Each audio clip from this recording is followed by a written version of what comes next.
area. You can go visit some of their shows. We'll have them back up in Milwaukee here at various venues as well, maybe even right back here. Our next comedian is Nick Bighead J. Yeah. Let's have a big round of applause for Nick Bighead J.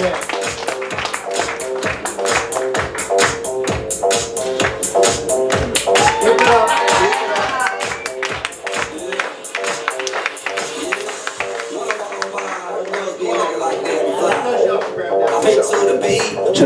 Check. Thank you, folks. Thank you. Do not be alarmed by the black dude with glasses on. He is not a mobster from Chicago here to rob you. Nor is he a reject from a Japanese animation film. For you guys here in the geriatric section, that'll be a James Bond villain. What's up, knuckleheads? Big heads in the building. Lakerz Pub, how the fuck y'all doing? That's what's up. Yeah. First and foremost, happy anniversary to you all. As Phil said, y'all have realized that you can't stand one another, so it's best that y'all stayed out of each other's way. Thank you all for hooking up the meal over here for a fat dude. We appreciate that. I mean, you got it complete with coon milling. It's all good. Thank you very much.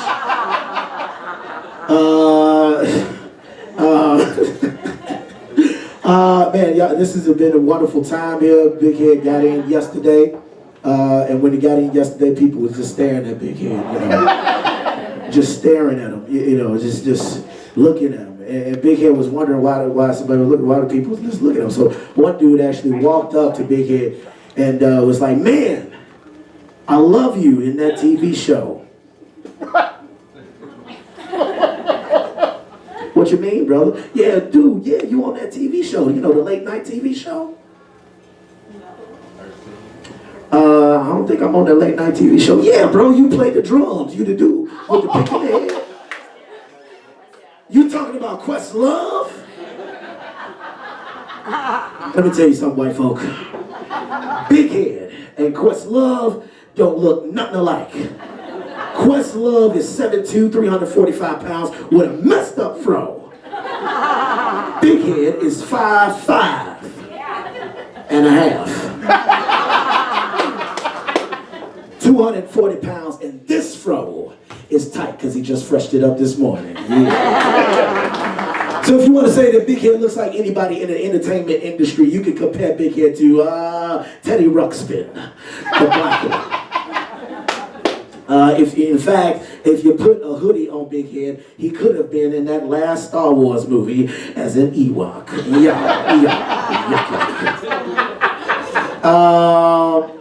This is an upgrade for Big Head because usually he is doing comedy in a Starbucks on the south side of Chicago. You are laughing because you understand the punchline. Starbucks on the south side of Chicago. It's not that black folks cannot afford a glass of Starbucks coffee. If you think that is true, step into any aid office in your neighborhood and count how many Jordans are in there. So it's not that.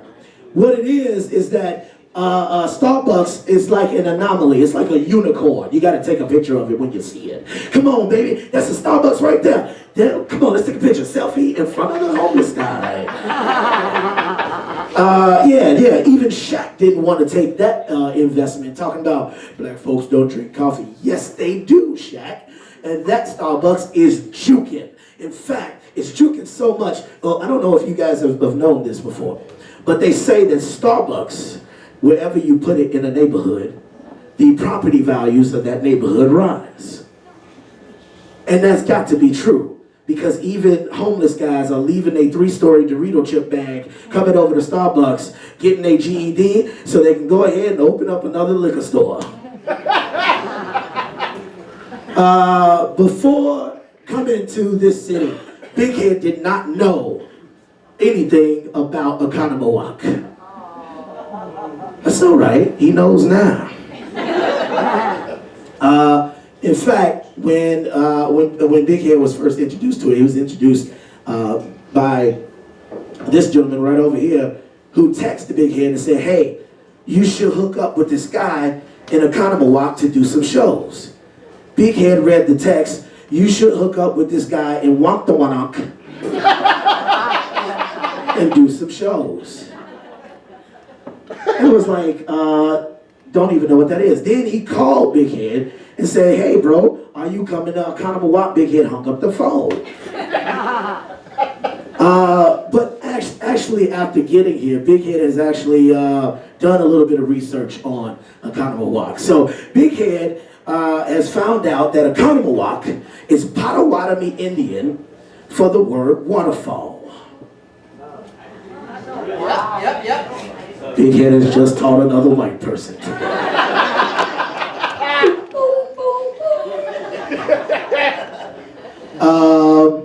So that means waterfall. But so every time Big Head said the word Oconomowoc for at least, hold on, bro, what you trying to do? Get the food.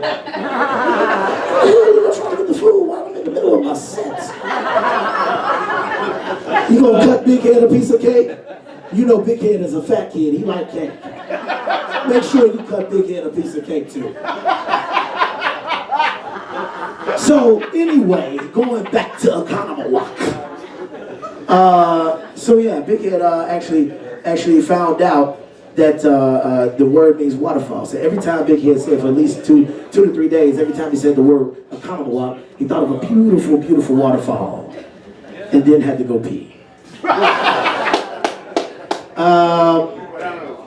I don't know, man. Somebody out there ate them. Or as they said in as they said in that one movie, they all took them before y'all got here. House party. I thought that only happened with niggas. Man, they ate it all up before y'all got here. The other thing about Oconomowoc is you guys have a population of about 15,000 people here. Which is cool. And only 5.5% of that is black folk. Which mathematically means that Big Head is about 1 of 90 people, black folks, that are now in this city. And given the rate of unjust incarcerations and gang violence in America, that number has now dwindled down to 6. Right about now. The other thing about Oconomowoc, Big Head had a hard time pronouncing the word. So every time people would ask him, hey, where are you performing at this weekend? Where are you performing at this weekend? He had to do like the girl in Aquila and the Bee. Ever seen that movie? Aquila Bee, she's seen the movie. She's seen the movie. Two white folks seen the black movie. Yeah. So every time she had to spell out a word, she had to tap it out, right? So, you know, people like, hey, where you doing a show at? I'm doing a show in Oconomowoc, yeah, that's what I'm doing a show at. Which is a feat for Big Head too, because Big Head is a horrible speller. And he's been like that since a kid. Maybe it's probably because Big Head's been traumatized because he used to do something called the spelling bee in school. Oh, yeah. Y'all remember the spelling bee, right?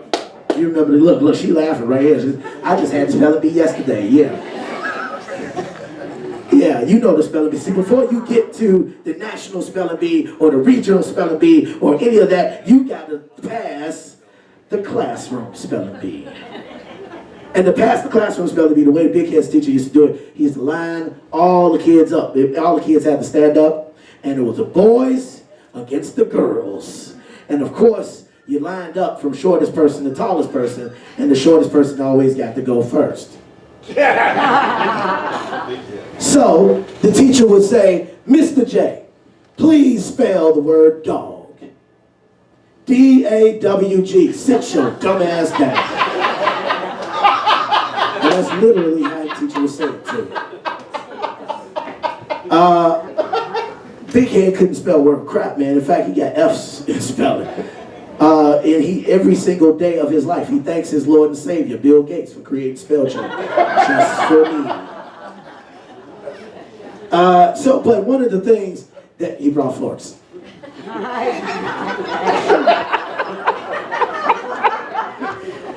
But one of the things that Big Head used to see and used to observe during the spelling bee is the fact that the girls always wanted to win. And look, her mama pointing right at her. Yeah, that's the one right here. Always wanted to win. The girls never wanted to give up and lose. So the spelling bee went on for 30 minutes, 40 minutes, 50 minutes, hour and a half. Yeah, that's a punishment. Kids is doing this number while they're standing now because they tired of standing. Yeah, that's a punishment. By this time, Big Head done ate 2 Twinkies, took a nap, and finished his homework for the night. So the next time the spelling bee came around, Big Head got smart. Mr. J, please spell the word cat. K-A-T. Sit your dumb ass down. And I was away with my Twinkies.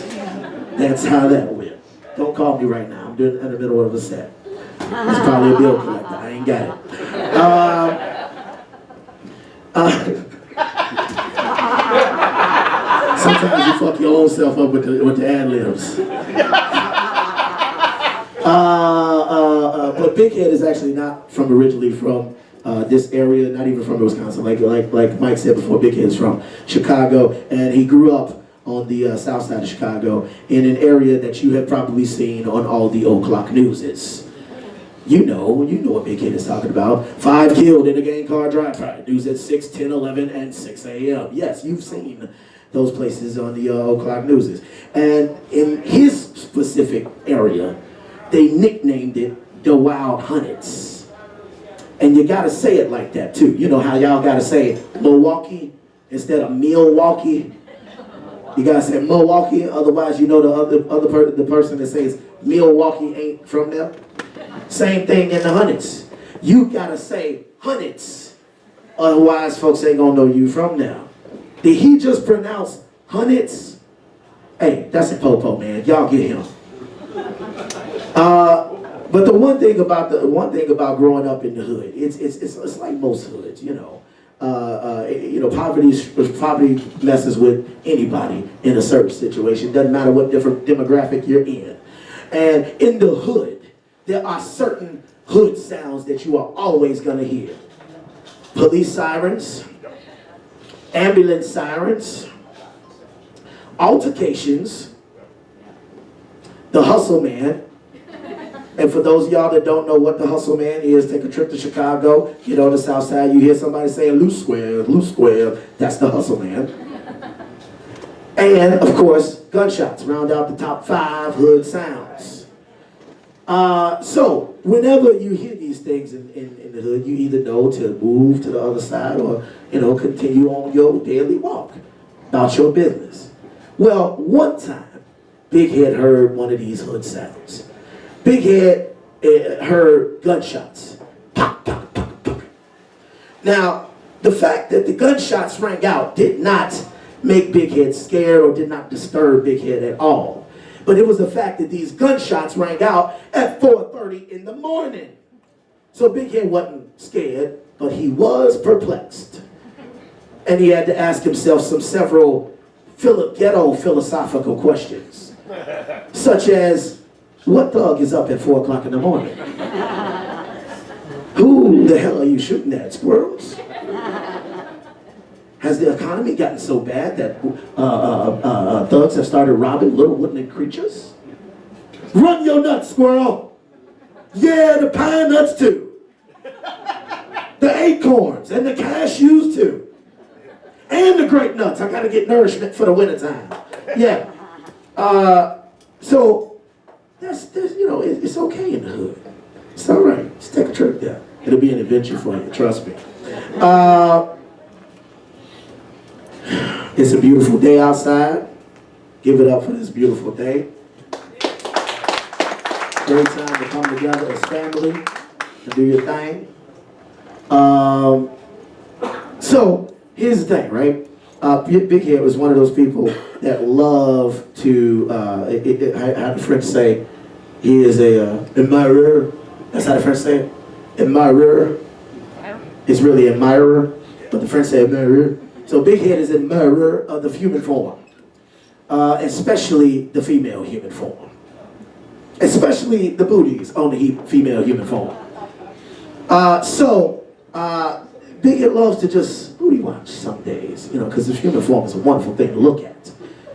But sometimes Bighead gets lost in doing these things. And he goes into his own personal booty shaking video. It just started off. Bighead just standing outside watching people walk by, you know. Oh man, she look nice. Oh, that's a nice blue dress she got on. And by the third, that's nice, the music just kicks in. Oh man. Boom, boom, boom, boom, boom, yeah, boom, boom, boom. Ah, yup, boom, boom, boom, boom, yeah, boom, boom, boom, boom, ah, yup, boom, boom, boom, boom, boom, boom. Charlie Clark on the floor, wow. So much to call of it. Sing it like a song, sing it like a song, shake it. But Bighead had to stop doing it because he got arrested for sexual harassment. I'm sorry, officer. Bighead was just an admirer of the booties.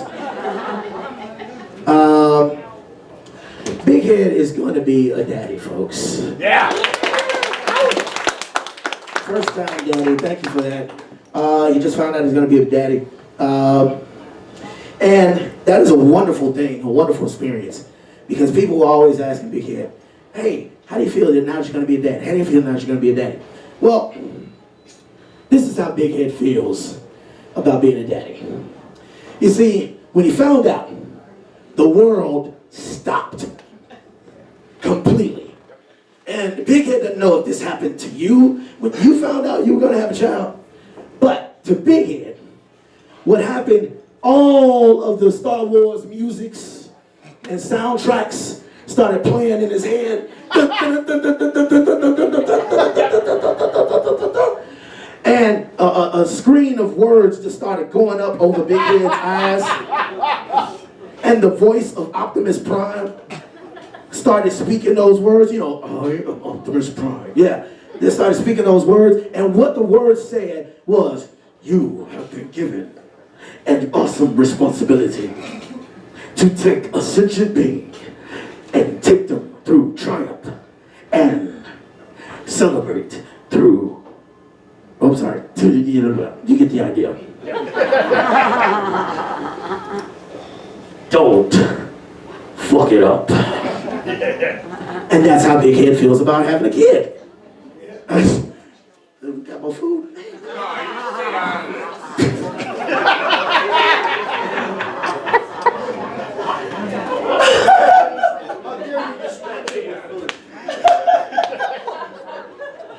All right, Bighead go close with this, y'all. Let's go. And in all honesty, that really just translates to the fact that you gotta raise your child right. You know what I'm saying? Everybody, thank you. Everybody wants to have that one kid that changes the world, that does something awesome. Nobody wants that one kid that can destroy life as we know it. Nobody says, oh God, please give me the one kid that can destroy life as we know it. No one does that. You know what I'm saying? You don't want, all Bighead wants is to have a very good child, bringing up the child, you know, so he can get out and do his thing. Bighead does not want the demon spawn. You know, the one that comes to you with, you know, with the special gift. Dad, look what I gave you. Devamian, put the goat head horse thingy down, please. Luvama Denisha, please put the tiger's eyes back in the tiger. But they're cute, Daddy. Put them back in the tiger. And you don't want to have experiences like how Bighead had growing up. See, I don't know if you guys can tell by just looking at Bighead, but he was a fat kid growing up. And he loved being a fat kid too, because he could eat whatever he wanted. Pizza, give me that hamburgers, give me that hot dogs, give me that vegetables, pow! Get that out of here. Fruit, pow! You ain't nothing but a sweet vegetable. Stuff like this and this, Bighead used to love to eat. And one of the things he loved the most was Hostess Twinkies. And ladies, If you don't have a dude that can eat the Twinkie without destroying the Twinkie, you need to get him out of your life. Mr. Reed? Mr. Reed. Are you can eat the Twinkie, right? That's not why you're sitting over here. That's the brother. I'm talking about the ones behind you. You know who I'm talking to. So, that's not rude. He didn't have to answer. It's a private matter. In fact, ladies, if your man with you right now on your way home, stop at the grocery store, pick up a pack of Twinkies, give him one. Baby, get the cream filling and don't destroy the Twinkie.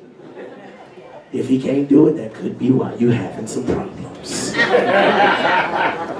But there was two drawbacks to being a fat kid growing up. The drawback number one is the fact that we already talked about Big Head's height from the ground, but he wasn't, let's say, blessed with the other side. He was blessed with the backside of things, you know what I mean? And the second thing is the fact that Big Head's mama used to put him in clothing that was so tight it made him look like a reject from the 70s.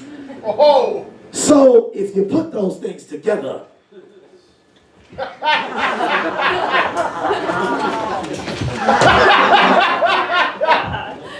y'all all see that back there, right?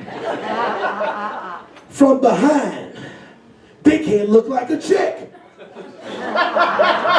with his lovely curly hair. So in the daily walk-ins of the streets of city of Chicago, Big Head would hear weird things out of the side of his ears, like, "Hey girl, hey, hey girl, hey."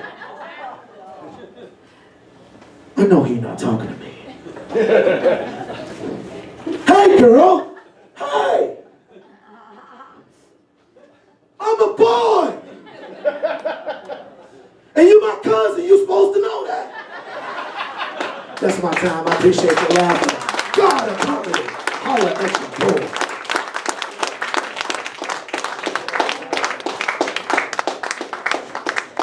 That was good.